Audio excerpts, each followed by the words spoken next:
The world had long since abandoned the idea of equality and instead embraced a society where physical appearance dictated one's worth. Those deemed unattractive were labeled uglies and cast into the lower sector, a desolate place riddled with crumbling buildings and perpetual darkness. While those blessed with beauty or who could afford surgical perfection were elevated to the upper sector, a paradise of shimmering lights and endless luxury.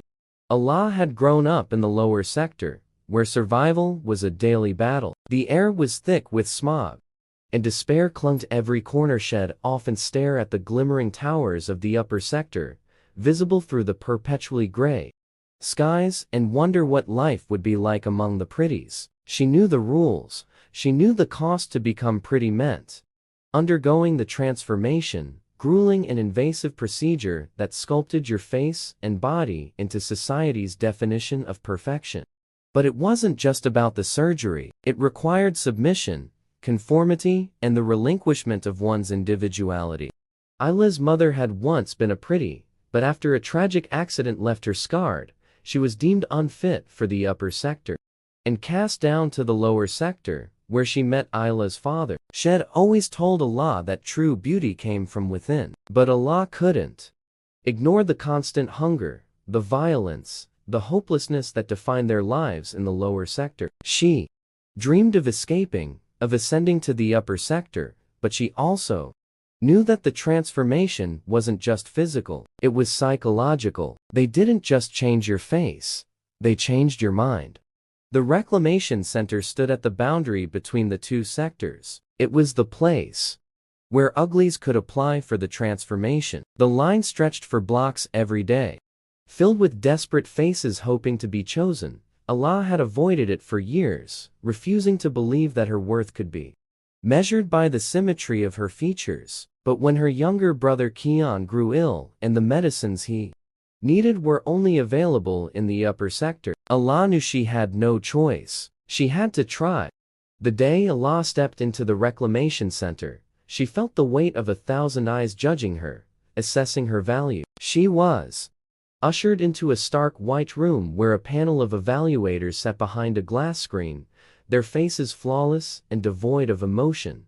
They asked her questions about her motivations, about her willingness to conform, about her loyalty to the ideals of the upper sector. Isla's heart pounded as she answered, trying to suppress the anger and defiance that threatened to spill out. She told them what they wanted to hear, that she wanted to contribute to society, that she believed in the vision of the upper sector, that she was willing to leave her old life behind.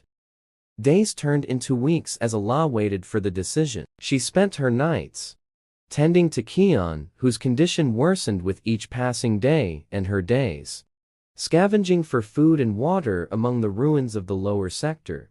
When the letter finally arrived, stamped with the golden seal of the upper sector, Isla's hands trembled as she opened it. She had been accepted. The transformation would begin in 2 weeks. The weeks leading up to the transformation were a blur of preparations and goodbyes. Isla's mother tried to hide her sadness, but Allah could see it in her eyes. The pain of knowing that her daughter would become something unrecognizable. Isla's friends, some of whom had tried and failed to gain acceptance, urged her to remember who she was, to not lose herself in the process. But Allah knew that this wasn't about her. It was about Keon, about giving him a chance at life.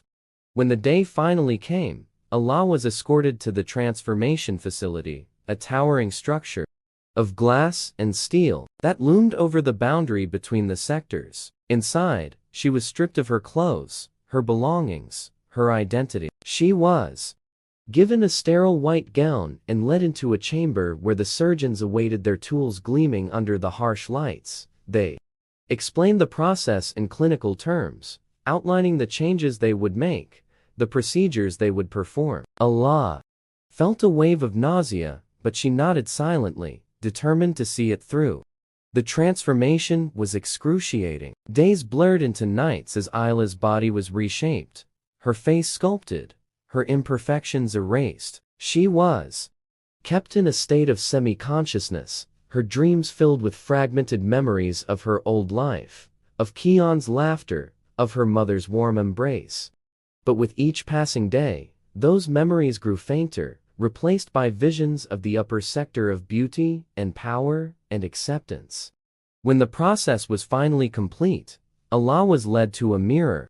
For the first time, she barely recognized the person staring back at her. Her skin was flawless, her eyes bright and symmetrical, her features perfectly aligned. She felt a strange mix of awe and revulsion. This was what she had wanted, wasn't it? This was the price she had been willing to pay.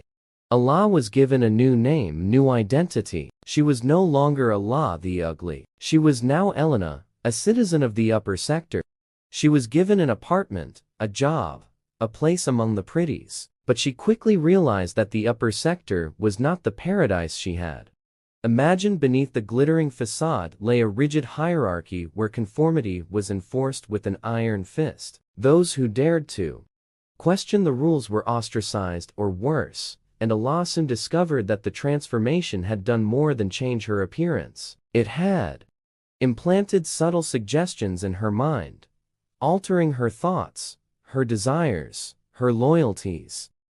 Despite these changes, Isla's love for Keon remained untouched. She used her new status to secure the medicines he needed, smuggling them back to the lower sector through underground channels. But the more time she spent in the upper sector, the more she realized how shallow and oppressive it was. The pretties were slaves to their own perfection, constantly seeking approval, constantly fearing rejection. Allah began to see cracks in the system, whispers of a resistance movement that sought to overthrow the tyranny of beauty. Drawn to their cause, Allah began to secretly aid the resistance, using her position to gather information and resources. She met others like her, pretties who had seen through the lies, who longed for a world where people were valued for their character, their kindness, their courage, rather than their appearance. Together, they plotted to expose the truth about the transformation, to reveal the corruption at the heart of the upper sector. As Isla's double life grew more dangerous, she found herself torn between her new identity and her old self. She feared that the changes in her mind would betray her, that she would lose sight of her mission. But she held onto the memory of Keon's smile, the sound of her mother's voice, the dreams she had once dared to dream. The day of the uprising came faster than anyone had anticipated. Allah stood at the forefront of the resistance, her face a symbol of the society they sought to dismantle. As chaos erupted in the streets, as pretties and uglies clashed, as the glittering towers of the upper sector began to crumble, Allah felt a surge of hope. For the first time in years, she believed that a better world was possible. But the cost of rebellion was steep. The resistance faced overwhelming odds, and Allah knew that victory was far from certain as she fought alongside her comrades. As she risked everything for the chance to create a world where beauty was no longer a weapon, Allah realized that she had found something more powerful than perfection. She had found purpose. She had found freedom.